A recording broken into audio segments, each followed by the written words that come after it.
Assalamualaikum warahmatullahi wabarakatuh. Innal hamdalillah nahmaduhu wa nasta'inuhu wa nastaghfiruh wa na'udzu billahi min syururi anfusina wa min sayyiati a'malina. May yahdihillahu fala mudhillalah wa man yudlil fala hadiyalah.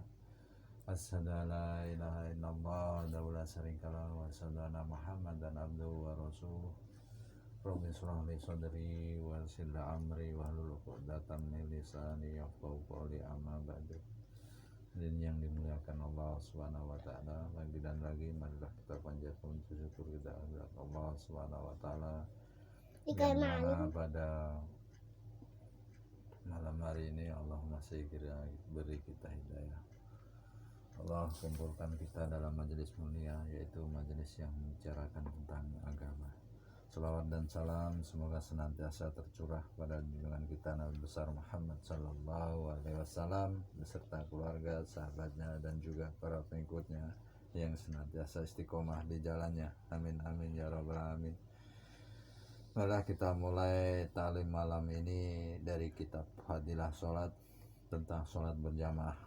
Hadis ke-6, An Qubas ibni Yamal-Laisi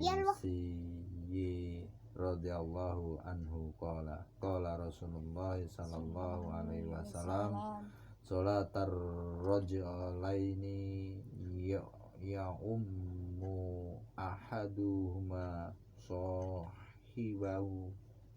sahibatan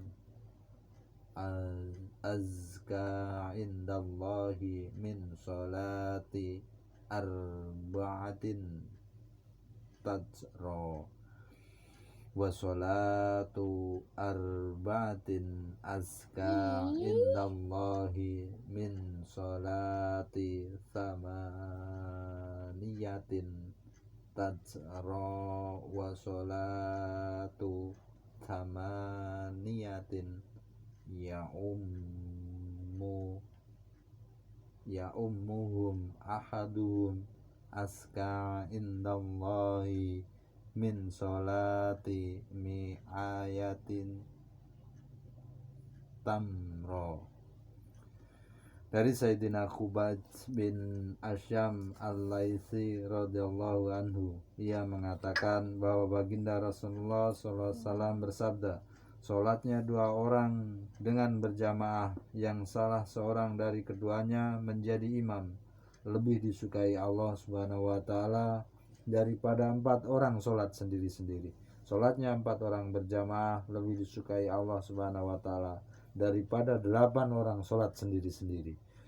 Sholatnya 8 orang yang diimami salah seorang dari mereka lebih disukai Allah Subhanahu wa taala daripada 100 orang sholat sendiri-sendiri. Hadis riwayat Bazar Tabrani dari kitab At-Targhib.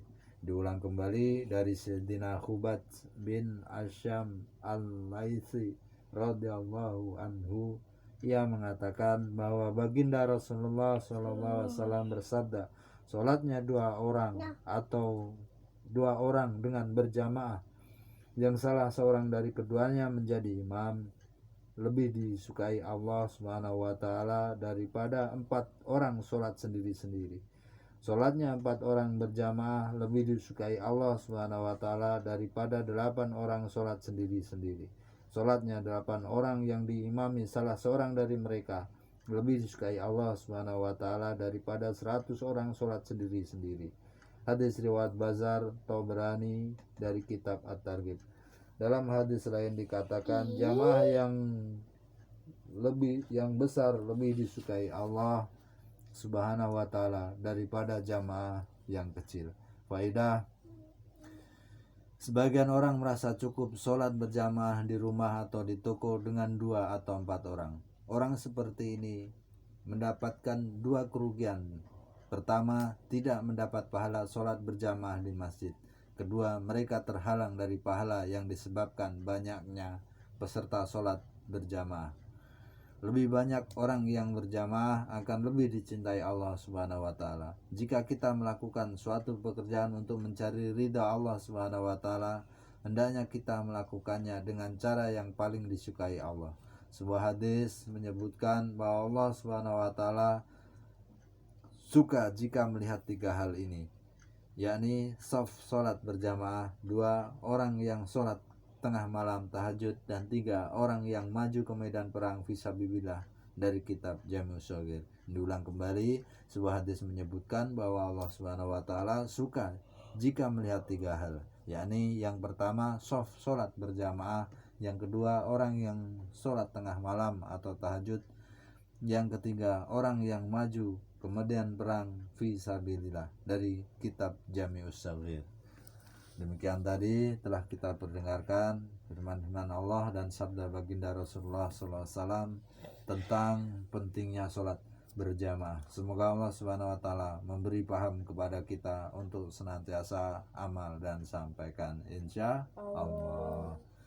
Baiknya taklim ini kita adakan di rumah beserta keluarga di rumah dan di masjid beserta jamaah masjid, agar timbul gairah atau semangat dalam beramal, karena di sini dibacakan firman-firman Allah dan sabda baginda Rasulullah SAW tentang keutamaan melakukan suatu amalan dan ancaman bila kita meninggalkannya.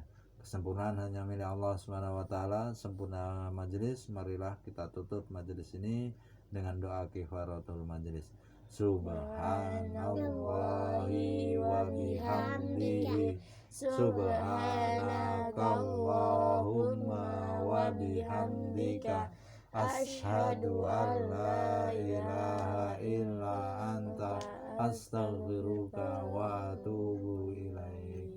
Subhana rabbika rabbil izzati amma yasifun, wa salamun ala mursalin, walhamdulillahi rabbil alamin. Assalamualaikum warahmatullahi wabarakatuh. Yaghfirullahu lana wa lakum. Yaghfirullahu lana wa lakum.